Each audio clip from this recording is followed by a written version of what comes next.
धन्यवाद साथियों। आज मैं आज ऐसे महान समाज सुधारक, सिंबल ऑफ नॉलेज के जानकार, कानून के रचयिता डॉक्टर भीमराव अम्बेडकर के बारे में मैं आपको बताऊंगा कि डॉक्टर भीमराव अम्बेडकर जी कौन थे। डॉक्टर भीमराव अम्बेडकर का पूरा नाम डॉक्टर भीमराव रामजी अम्बेडकर था।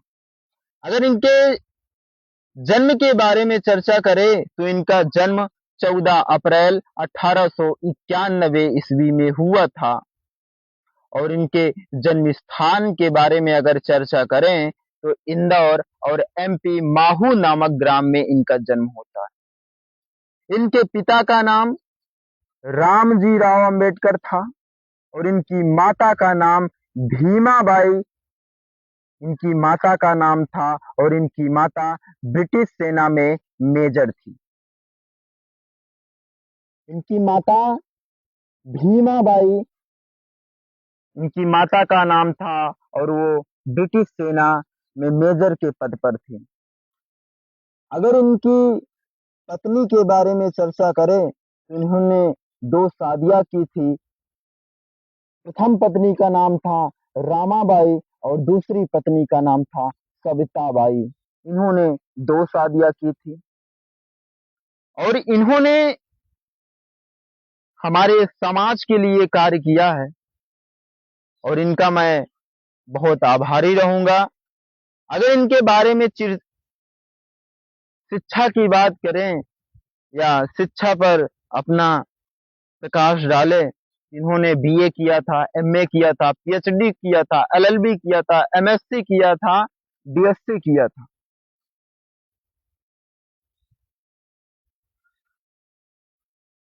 साथियों, ये 32 डिग्रियों के जानकार हैं और जितनी भी इन्होंने डिग्रियां ली थी और जितनी भी पढ़ाई की थी, एक भी फेक नहीं थी।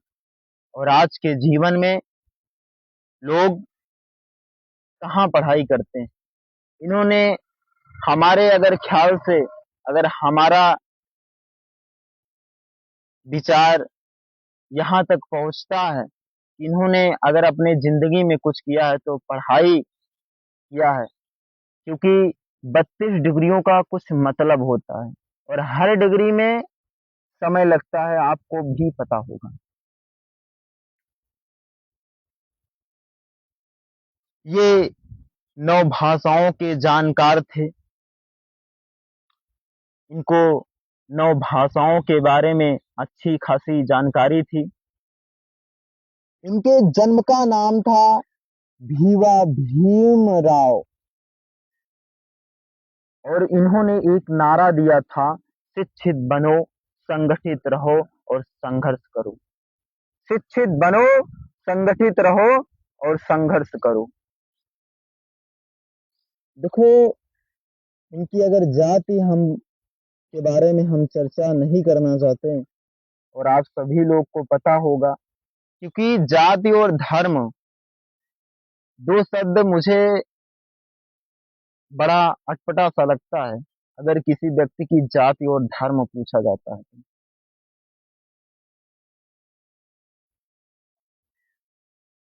और हमारे डॉक्टर भीमराव अंबेडकर जी को भारत रत्न कब मिला था? 1990 में डॉक्टर भीमराव अंबेडकर जी को भारत रत्न मिला था। लेकिन हमारे डॉक्टर भीमराव अंबेडकर जी तुम्हारे भारत रत्न के मुहताज नहीं थे, क्योंकि डॉक्टर भीमराव अंबेडकर जी को तो पता था कि मैं अपने भारत रत्न का मुहताज नहीं हूं, मैं तो विश्व रत्न बन चुका हूं। इसलिए हमारे डॉक्टर भीमराव अंबेडकर जी को आज कौन नहीं जानता। हमारे देश के लोग तो जानते ही हैं, लेकिन ऐसे बहुत सारे देश हैं जिन्हें आज डॉक्टर भीमराव अंबेडकर जी से के नाम से उनको बड़ा गर्व महसूस होता है कि आज एक ऐसा व्यक्ति जो आज जाता है, अपने भारत का संविधान लिखता है और अपने भारत का कानून और नियम व्यवस्था लिखता है।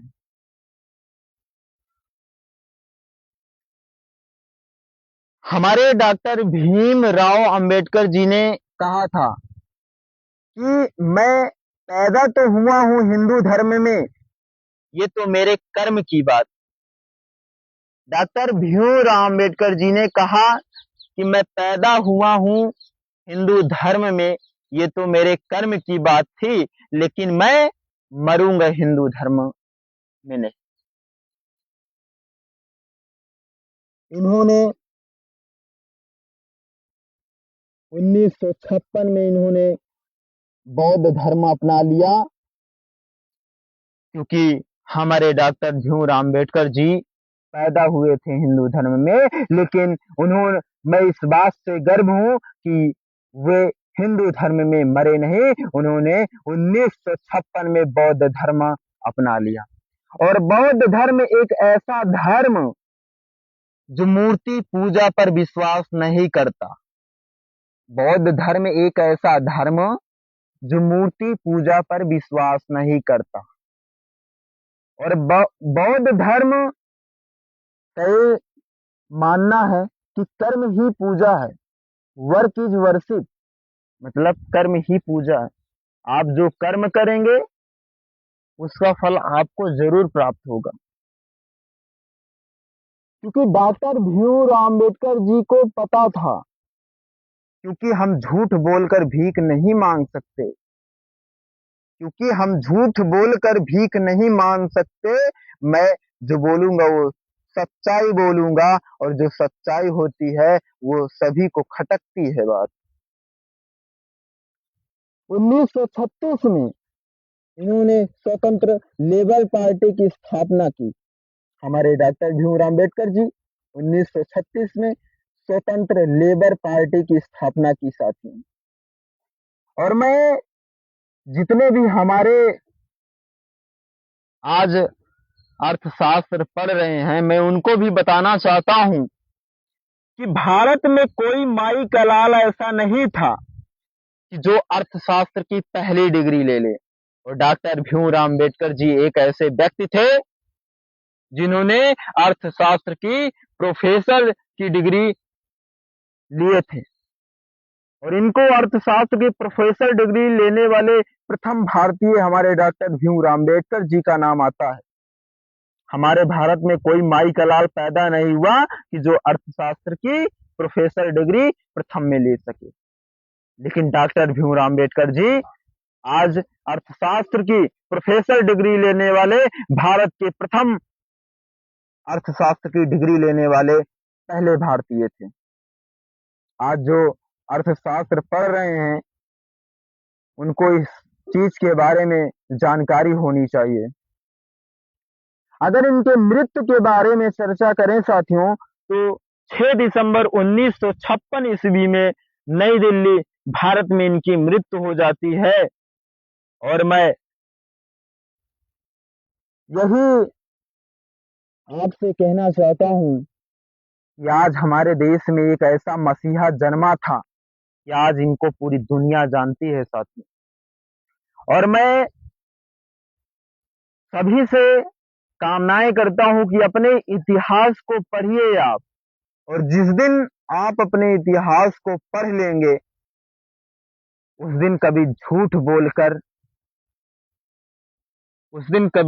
बोलकर आप अपने विचारों को दूसरों के आगे व्यक्त नहीं करेंगे। इस बात का वादा है साथियों कि आप जिस दिन अपने विचारों को पढ़ लेंगे उस दिन कभी झूठ बोलकर किसी दूसरों के आगे भीख मांगना बंद कर देंगे।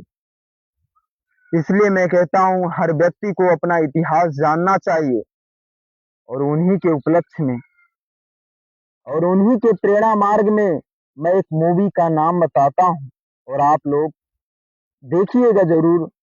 समुद्र का उदय एक ऐसी मूवी जो हमारे ऊपर अत्याचार होने वाला बड़ा ही दर्दनायक पीड़ा है। और शूद्र का उदय एक ऐसी मूवी, और आप इस मूवी को देखिएगा कि हमारे साथ क्या होता था। इसलिए मैं कहता हूं अपने इतिहास को पढ़िए, और जो अपने इतिहास को पढ़ेगा वो दबने वाला व्यक्ति नहीं होगा, उसे समाज के लोग दबाने की कोशिश करेंगे। क्योंकि साथियों, जो इतिहास अपना पढ़ेगा वो बोलेगा, और मैं साथियों कहता हूं, और जो बोलेगा उसे सब लोग दबाना चाहेंगे। इस बात का मेरा प्रूफ है। और डॉक्टर भीमराव अम्बेडकर जी एक ऐसे महान समाज सुधारक है कि आज हमारा देश नहीं, पूरी दुनिया सलाम ठोकती है। जय हिंद साथियों।